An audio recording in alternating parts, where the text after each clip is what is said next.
ಪ್ರಿಯರಾದವರೇ, ಹೇಗಿದ್ದೀರಾ? ಚೆನ್ನಾಗಿದ್ದೀರಾ? ದೇವರಾದ ಯೇಸು ನಿಮ್ಮ ಸಂಗಡ ಇರುವುದರಿಂದ ನೀವು ಚೆನ್ನಾಗಿಯೇ ಇರಬೇಕು, ಸಂತೋಷವಾಗಿಯೇ ಇರಬೇಕು, ಸರಿನಾ? ಲೋಕದಲ್ಲಿ ಇರುವವರೆಗೂ ನಾವು ಹಾದು ಹೋಗುವ ಮಾರ್ಗದಲ್ಲಿ ಅನೇಕ ವಿಷಯಗಳು ಸಂಭವಿಸಬಹುದು. ಆದರೆ ನೀವು ಯಾವುದರ ಕುರಿತು ಸೋತು ಹೋಗದೆ ಯೇಸುವನ್ನು ನೆನೆಸಿ ಆತನೊಂದಿಗೆ ನಡೆಯಬೇಕು. ಆದ್ದರಿಂದಲೇ ದೇವರೊಂದಿಗೆ ನಡೆಯುವಂತೆ ದೇವರು ನಿಮ್ಮೊಟ್ಟಿಗೆ ಪ್ರತಿನಿತ್ಯ ಮಾತನಾಡುತ್ತಾ ಇದ್ದಾರೆ. ಇಂದು ಕೂಡ ಒಂದು ಸತ್ಯವೇದ ವಾಕ್ಯದ ಮೂಲಕ ನಿಮ್ಮೊಟ್ಟಿಗೆ ಮಾತನಾಡುತ್ತಿದ್ದಾರೆ. ಬಹಳ ಮುಖ್ಯವಾದದ್ದು ಕೀರ್ತನೆಗಳು 141 4ನೇ ವಾಕ್ಯದಲ್ಲಿ ಒಬ್ಬ ಭಕ್ತನು ಹೇಳುತ್ತಾನೆ, ನನ್ನ ಹೃದಯವು ದುರಾಚಾರವನ್ನು ಮೆಚ್ಚದಂತೆಯೂ ನಾನು ದುಷ್ಟರೊಡನೆ ಕೂಡಿ ಕೆಟ್ಟ ಕೆಲಸಗಳನ್ನು ನಡೆಸದಂತೆಯೂ ನನ್ನನ್ನು ಕಾಪಾಡು. ದೇವರೇ, ನನ್ನ ಹೃದಯವನ್ನು ನೀವೇ ಕಾಪಾಡಬೇಕು. ನನ್ನ ಹೃದಯವು ಇಂತಹ ಕಾರ್ಯಗಳಿಗೆ ಹೋಗಬಾರದು. ಎಂತಹ ಕಾರ್ಯಗಳು? ದುರಾಚಾರವನ್ನು ಮೆಚ್ಚಿ ದುಷ್ಟರೊಂದಿಗೆ ಕೂಡಿ ನಾನು ಕೆಲಸಗಳನ್ನು ನಡೆಸಬಾರದು. ಅಂದರೆ ಈವಲ್ ಥಿಂಗ್ಸ್, ತಪ್ಪಾದ ಕಾರ್ಯಗಳನ್ನು ನಾನು ಮಾಡಬಾರದು. ಕೆಲ ದುಷ್ಟ ಮನುಷ್ಯರು ನನ್ನ ಸಂಗಡ ಇರಬಹುದು. ಅವರೊಂದಿಗೆ ಸೇರಿ ಕೆಟ್ಟ ಕೆಲಸಗಳನ್ನು ಮಾಡದೇ ಇರುವಂತೆ ನನ್ನ ಹೃದಯವನ್ನು ಕಾಪಾಡಿರಿ. ಒಳ್ಳೆಯ ಒಂದು ಪ್ರಾರ್ಥನೆ ಅಲ್ಲವಾ? ನಾವು ಬಾಳುವ ಈ ಲೋಕದಲ್ಲಿ ನೀವು ನೀತಿ ನ್ಯಾಯದಿಂದ ನಡೆದುಕೊಳ್ಳಬೇಕು ಅಂದುಕೊಳ್ಳುತ್ತೀರಿ. ಜೊತೆಗೆ ಇರುವಂಥವರು ಸ್ವಲ್ಪವಾಗಿ ಹಾಗೆ ಮಾತನಾಡಿ ಅವರು ತಪ್ಪುಗಳನ್ನು ಮಾಡುತ್ತಾ ಇರುವುದರಿಂದ ನಾವು ಕೂಡ ತಪ್ಪುಗಳನ್ನು ಮಾಡುವವರಾಗಿ ಬದಲಾಗುವಂತೆ ಮಾಡಿಬಿಡುವರು. ನೀವು ಆ ರೀತಿ ಗಮನಿಸಿದ್ದೀರಾ? ಒಬ್ಬನು ಲಂಚ ತೆಗೆದುಕೊಳ್ಳದೆ ನ್ಯಾಯವಾಗಿ ಇರುತ್ತಾನೆ. ಲಂಚ ತೆಗೆದುಕೊಳ್ಳುವಂಥ ಅಧಿಕಾರಿ ಏನು ಮಾಡುತ್ತಾನೆ? ಇವನು ಲಂಚ ತೆಗೆದುಕೊಳ್ಳುತ್ತಾನೆ. ಅವನು ಲಂಚ ತೆಗೆದುಕೊಳ್ಳದೆ ಇರುವುದರಿಂದ ಮನಸ್ಸಾಕ್ಷಿ ಚುಚ್ಚುತ್ತದೆ. ಆಗ ಏನು ಮಾಡುತ್ತಾನೆ? ಅವನು ಕೂಡ ಈ ಒಂದು ಕೆಟ್ಟ ಕಾರ್ಯವನ್ನು, ಈ ತಪ್ಪನ್ನು ಮಾಡುವಂತೆ ಮಾಡಬೇಕೆಂದು, ನಿನಗೆ ಬುದ್ಧಿ ಇದೆಯಾ?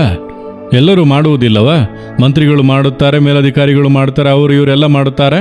ಎಲ್ಲರೂ ಆ ರೀತಿ ಮಾಡುತ್ತಾರೆ. ಲೋಕದಲ್ಲಿ ನಾವು ಬಾಳಬೇಕಲ್ವಾ? ನೀನು ಮಾತ್ರ ಏನು ತೆಗೆದುಕೊಳ್ಳದೆ ಪರಿಶುದ್ಧವಾಗಿ ಇರುತ್ತೀಯಾ? ನಿನಗೂ ಅವಶ್ಯಕತೆಗಳು ಇದೆ ಅಲ್ಲ? ಮಕ್ಕಳನ್ನು ಓದಿಸಬೇಕಲ್ಲ? ಇಲ್ಲ, ನಾನು ನೀತಿವಂತನಾಗಿ ಯಥಾರ್ಥವಂತನಾಗಿ ಇರುತ್ತೇನೆ. ಅವರು ಸ್ವಲ್ಪವಾಗಿ ಮಾತನಾಡಿ ಆ ಪರಿಸ್ಥಿತಿಯನ್ನು ಉಂಟು ಮಾಡಿ ನಮ್ಮನ್ನು ಪಾಪದೊಳಗೆ ಮಾಡುವುದು. ಅಂತಹ ಜನರು ಕೆಲಸ ಮಾಡುವಲ್ಲಿ ಇರುತ್ತಾರೆ, ಸೇವೆ ಮಾಡುವ ಸ್ಥಳದಲ್ಲಿ ಇರುತ್ತಾರೆ, ನಿಮ್ಮ ಮನೆಯಲ್ಲೂ ಇರುತ್ತಾರೆ. ಅವರು ತಪ್ಪು ಮಾಡುವುದು ಮಾತ್ರವಲ್ಲದೆ ನಾವು ಕೂಡ ಅದೇ ತಪ್ಪನ್ನು ಮಾಡುವಂತೆ ಪ್ರೇರೇಪಿಸಿ ನಮ್ಮನ್ನು ತಮ್ಮೊಂದಿಗೆ ಸೇರಿಸಿಕೊಳ್ಳಲು ಅವರು ಈ ರೀತಿಯ ಕಾರ್ಯಗಳನ್ನು ಮಾಡುತ್ತಾರೆ.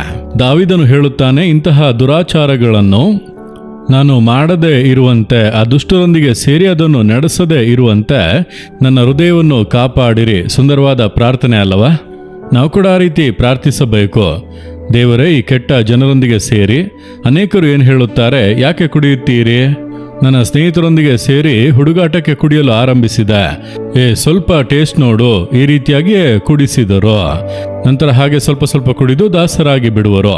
ಸ್ವಲ್ಪ ಇದನ್ನು ಮಾಡು, ಹೇಗಿದೆ ಎಂಬುದಾಗಿ ನೋಡು, ಸ್ವಲ್ಪ ಉಪಯೋಗಿಸಿ ನೋಡು ಎಂಬುದಾಗಿ ಆ ರೀತಿಯಾಗಿಯೇ ಆರಂಭದಲ್ಲಿ ಕೊಡುತ್ತಾರೆ. ಆ ರೀತಿಯಾಗಿ ಆರಂಭಿಸಿ ಅನೇಕರು ಆ ಪಾಪದಲ್ಲಿ ಸಿಲುಕಿ ತವಕಿಸುತ್ತಾ ಇದ್ದಾರೆ. ಹಾಗಾದರೆ ಇಂತಹ ಕಾರ್ಯಗಳಿಗೆ ನನ್ನನ್ನು ತಪ್ಪಿಸಿ ಕಾಪಾಡಿ. ಒಂದು ಸುಂದರವಾದ ಪ್ರಾರ್ಥನೆ.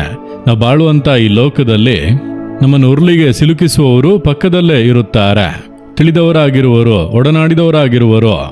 ಆದರೆ ಅವುಗಳಿಗೆಲ್ಲ ತಪ್ಪಿಸಿ ನಮ್ಮನ್ನು ಕಾಪಾಡುವಂತೆ ನಾವು ಪ್ರಾರ್ಥಿಸಬೇಕು.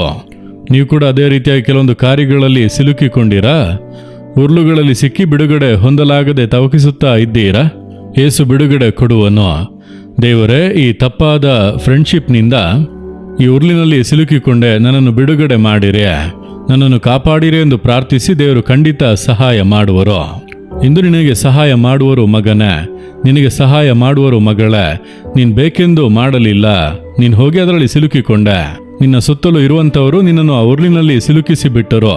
ಇಂದು ಯೇಸು ನಿನಗೆ ಬಿಡುಗಡೆ ಕೊಡುವನು. ಇಂದು ಒಂದು ವೇಳೆ ನಿಮ್ಮ ಮಕ್ಕಳು, ನಿಮ್ಮ ಮಗಳು ಹೌದು ಈ ರೀತಿ ಸಿಲುಕಿಕೊಂಡರಲ್ಲ ಎಂದು ಅನ್ನುತ್ತೀರಾ? ನೀವು ಅವರಿಗಾಗಿ ಪ್ರಾರ್ಥಿಸಿ ಕರ್ತನು ಬಿಡುಗಡೆ ಮಾಡುವನು. ಹಾಗೆ ಪ್ರಾರ್ಥಿಸೋಣವ? ದೇವರೇ, ಈ ದುರಾಚಾರವಾದ ಕಾರ್ಯಗಳನ್ನು, ದುಷ್ಟ ಕಾರ್ಯಗಳನ್ನು ದುಷ್ಟರೊಂದಿಗೆ ಕೂಡಿ ನಾನು ಅದನ್ನು ನಡೆಸದೇ ಇರುವಂತೆ ಕಾಪಾಡಿರಿ. ಈ ಉರುಳುಗಳಲ್ಲಿ ಸಿಕ್ಕಿಕೊಂಡಂಥ ಮಗನಿಗಾಗಿ, ಮಗಳಿಗಾಗಿ ಪ್ರಾರ್ಥಿಸುತ್ತೇನೆ. ಅವರನ್ನು ಬಿಡುಗಡೆ ಮಾಡಿರಿ. ಆ ದುಷ್ಟ ಮನುಷ್ಯರ ಉರುಳುಗಳಿಂದ, ತಪ್ಪಾದ ಕಾರ್ಯಗಳಿಂದ ಬಿಡುಗಡೆ ಮಾಡಿ ಇಂದಿನಿಂದ ಪರಿಶುದ್ಧಪಡಿಸಿ ಕಾದುಕೊಳ್ಳಿರಿ. ಯೇಸುವಿನ ನಾಮದಲ್ಲಿ ಆಮೇನ್, ಆಮೇನ್.